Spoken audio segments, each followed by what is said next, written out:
This is ESBR Boxing. I'm delighted to be joined by the main man himself, Tyler Denny. How are you doing, sir?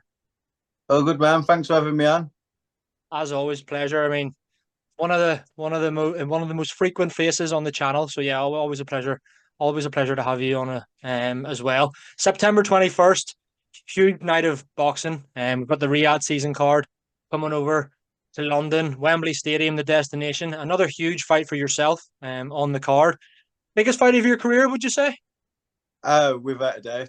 I've been saying that for the last how many fights in a row. Like the scene's getting bigger and better. I thought the last one to headline at Resorts World for me was massive. And obviously I've won, so it was even better. And then like a couple of days after, I'm at a press conference for Wembley Stadium, AJ undercard with Dubois fighting Hamzah Sheeraz. It's by far the biggest one.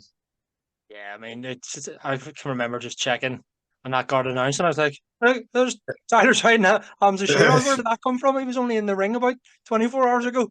Yeah, no, definitely. Would you? Oh, yeah, you mentioned there, you've said probably for the last, maybe since the, is it fair to say since the Azazi or the River Wilson Ben fight, every fight's kind of been your biggest. So you just never take an easy fight, do you? Nah, it's a bring one. And like I say, I'd fight anyone to be honest. That especially if at Wembley Stadium and stuff. Like I'd pay for a ticket to go there anyway. So if you get to fight there, it's even better, isn't it? But as much as good as it is, and it's all memories and stuff. I'm switched on and I'm going there. Like people have been doing my head in a bit, really saying, "Oh, it's good. It's a good paycheck and stuff." And I was thinking, well, I'm not going there to roll over. I'm going there to win. Do you know what I mean? And I take a bit of offence to it, really. Like, oh, as long as some people say, as long as you give a good go yourself. And I was like, who are these guys talking to? That's not never been in my style. I want to go there and win. That's the main thing for me. Absolutely. I mean, I was going to ask you that a bit later on, but I may as well ask you now. I'm sure you're used to it by now, but there are a lot of people, maybe writing you off. Does that add fuel to the fire? Kind of proving the doubters wrong? I'm just used to it now. I think look at the cash fights. A lot of people say it's not going to get past 3 rounds and stuff. And if that was the case, it's only because I would have knocked him out. Do you know what I mean? Because from the first 3 rounds, I think that told how the rest of the fight was going to go. So I don't take it personal really, but it's just when Hamzah is a good fighter, isn't he? He's been wiping people out and stuff. But a lot of people, these people wipe people out, but it doesn't mean they're going to wipe me out. I've got other plans. Absolutely. Do you feel that, suppose maybe it's not being, you're saying there that to you, it doesn't really change anything, but you feel that it may be a little bit disrespectful to you. You're the one that's the champion. You've been in the away corner countless times recently and won every single time. Do you feel like no matter even you go and beat Cash, before that, and you're still being slightly disrespected, considering you're the one that has the belt? Yeah, I think I'm just used to it now. I've come to the realization. I think that's always going to be the way. So I'll just roll with it, really. All I can ask for is opportunities, and you get them by winning. Do you know what I mean? So, and I've kept winning. I've kept being given opportunities. So I can't ask for no more, really. Whether people think I'll win or not is a bit irrelevant. As long as I think I'm going to win and my team believe I'm going to win, um, that's what it is. Boxing's full of opinions, and so it'd be boring if everyone always thought so and so. Everyone, if everyone, all the favourites won all the time, it'd be a boring sport, wouldn't it? But I'm here to rip up the script. Yeah, absolutely, absolutely. When did you first hear about the fight then? Like it must have been within a day or so after that, because as I said, it was Yeah, less than a week, wasn't it? it was on the Sunday. I thought on the Saturday. They had a call about it on the Sunday from my manager, but I never really, because you hear these sort of things. I was thinking, he did say they want to, if it's going to happen, there's got a press conference Wednesday and they want to do it then. And I was thinking, I don't think that's going to happen. So these things take time normally. Do you know what I mean? Then Monday, Ben Shalom rang me about it. So when he rang, I thought, wow, there's something going on here. And then Tuesday, I remember I was getting down to Sky Sports Studios. I was on Sky Sports News just doing and done the podcast with Andy Scott and was on the train and never really heard nothing back. So we weren't sure what was going on ourselves. So as then, I probably thought maybe there's like a 15% chance of it happening because I've not heard nothing back. Then I got a phone call at 10:30 at night saying, "Yeah, it's all done. You need to be at Wembley at 10 o'clock in the morning." I was like, "Whoa!" I've never even got time to digest the last fight really, but these opportunities are like beyond my wildest dreams. So you got to run with them, ain't you? Yeah, 100%. I mean, that's fascinating. That's a fascinating story. It really is. Just shows you how, yeah, sometimes it takes months for fights to get made, but there you go. You've made your fight in a matter of hours, really. It's obviously Yeah, a Riyadh season card at Wembley, as I mentioned. Household names of UK boxing really on the card. None bigger really than Anthony Joshua, of course. But I know your name's up there amongst those other names at the top of the bill, defending your belt. Is that a dream come true, or had you never really thought about it? yeah. Like you say, if I was I'd be lying if I said I'd dreamed of fighting at Wembley. Like that never really come into my head. Do you know what I mean? Only because it seemed that so far like unrealistic that I'm realistic going. I just take every day by day. I've never really had much ambitions or anything. I just want to win my next fight, and I'm just going to keep it that way because whatever I'm doing seems to be working. So, um, but yeah, when you look at the card, and there's card from everyone across the UK as well, didn't you? You got like Catchy coming from Ireland across Northern Ireland across. You got Warrington bringing Leeds people in there. Do you know what I mean? It's going to be unreal, man. I cannot wait for it. Yeah, absolutely. You're up against Hamzah Sheeraz, as we mentioned. Is he a name you've ever had an eye on? Maybe not as quickly as it happened after the Cash fight, but he's the same weight division as you. He's from the UK as well. Was he someone that was on your radar? Not really. I think because weird the weird thing about it, I sparred him month in June, maybe in May, maybe or the end of April. I think because he was fighting Amo Williams, wasn't he? So I went up there sparring. I done like 4 rounds with him. We had a few different sparring partners, but I think it's safe to say he never thought he'd fight me either because you would have the guy in for sparring then, would you? So close to that. So I think because we sparred so recently, I never really thought I'd be fighting him anytime soon. And don't know, I've never really looked at him as an opponent until he got matched. I don't waste my time looking at opponents really because there's a lot of things that even when I got the call about this first, I was a bit iffy thinking that, well, that's probably not going to happen. Do you know what I mean? It seemed a bit too good to be true.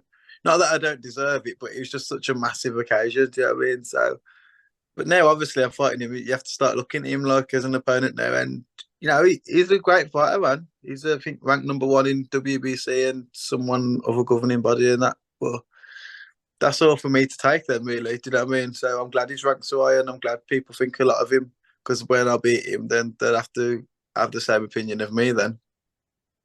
Absolutely. Am I allowed to ask how the spar went, or was it only 4 rounds? Are you going to sit here and tell me, oh, I knocked him out? To be fair, it was a bit of a nothing spar, really. And fair play to him because I think he'd done 12 rounds before he even got in the ring. Do you know what I mean? So, I just done 4 rounds and wasn't really action packed. I'm sure a fight would be a lot better. Um, but that was it really. I think we got asked to go up again next week, but because I was concentrating on Cash, then I didn't mind doing it as a one-off. But he's nothing like Cash, is he? So it's not going to really help me for my fight. But I met him.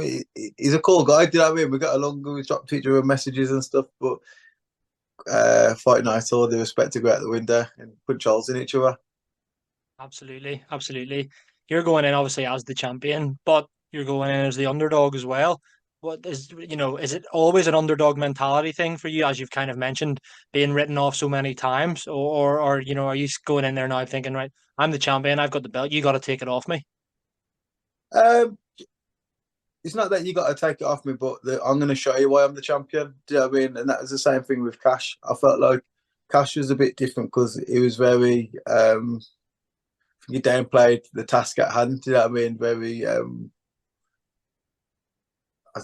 he just looked beyond me. I think he was thought he was going to turn up and that was going to be it. I know Hamza's not going to be like that. But, I'm the champion. I'm going to show you why I'm the champion. And this is what I'll bring to the table. I'm going to make sure I can put it all over him. And that's going to be the same with Hamzah. Like you say, someone I respect and great fighter, but this is boxing, man. This is the game win. So when the bell goes, I've got to go in there to look to do some damage. Absolutely. Do you feel, you know, that your career to date, do you feel like you have exceeded your own expectations? What was the goal really at the beginning when you started out in your journey? Well, this is the thing. I never had any. Do you know what I mean? So like when I won like a Midlands title, people were saying, "Oh, he's done well to win that." Do you know what I mean? He's that's probably my ceiling then. Do you know what I mean? And if that was to be, then that was to be. Do you know what I mean? Then I got into the English, and that took me a few attempts to get that. Then I was happy with that. Then I wanted to try and get the British after that. Not because I was mad on the British title, which I know a lot of people are, but that wasn't for me. Just more a bit of progression. Do you know what I mean? How much time have you got to defend the belt before you can move on? I never really set myself a ceiling or a goal, really. I know that might work for some people. I just want to win my next fight, and I keep winning and keep getting these positions and keep getting bigger and better fights. So that I don't know. Like if you'd asked me when I first started boxing, I would become European champion fighting at Wembley Stadium. I wouldn't have believed you. Do you know what I mean? I don't think no one would believe me. My coach would have believed me. No one would believe me. I was a snapjans off for Midlands title at the time. And when I won that, that was just as good feeling as when I won the European. I've been like, every fight in my head's like a world title anyway. It's like a do or die time. So I'm just buzzing to get the win. That's what I like doing, winning and fighting. Have you thought about the ring walk at all? It'll be the biggest crowd you'll have fought in. Standing up on ready to walk. Your song comes on, everyone going wild. Have you had a chance to think about that yet? Um, I have, but not really so much that because we're trying to get Sean Paul to walk me out. If that's the thing, we've put it. He's agreed to do it, but obviously he's going to want certain money and whatever to do it, and we've put it towards them and waiting to hear back. But I suppose that changes the whole narrative if he was to do it or not. But I try not to think. Honestly, I'm a bit. I don't think about much really. It sounds like I've got nothing going on in my brain, but I'm that busy. I've got the kids and stuff, and that I don't really have time to sit down and think, which I think is a blessing. Really, I'm that busy all the time that I don't know. I forget I'm fighting some days. Do you know what I mean? But it works for me. Whatever I'm doing, it works for me. So I just keep on it. Well, fingers crossed. Sean Paul's there. That would be amazing. I'm sure, Yeah. again, I bet you never thought that would happen when you're having his song as your ring walk. You never thought he'd actually do it in person. Well, he's crazy. Like boxer sorted out for me to go and meet him and stuff, and he's all up for it. And we've heard back from him since, and he's up for it. So we'll see. Hopefully, we can get something like that. But it's just mad. I'm just living my best life, man. And everything just when I think it's got to like that true peak, something else pops up. So I don't know.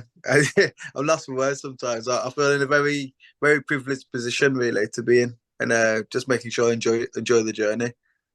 Yeah, absolutely. And just final two here from me, Tyler. What does a win do? What does a win do here for your career? World title shot next, you thinking?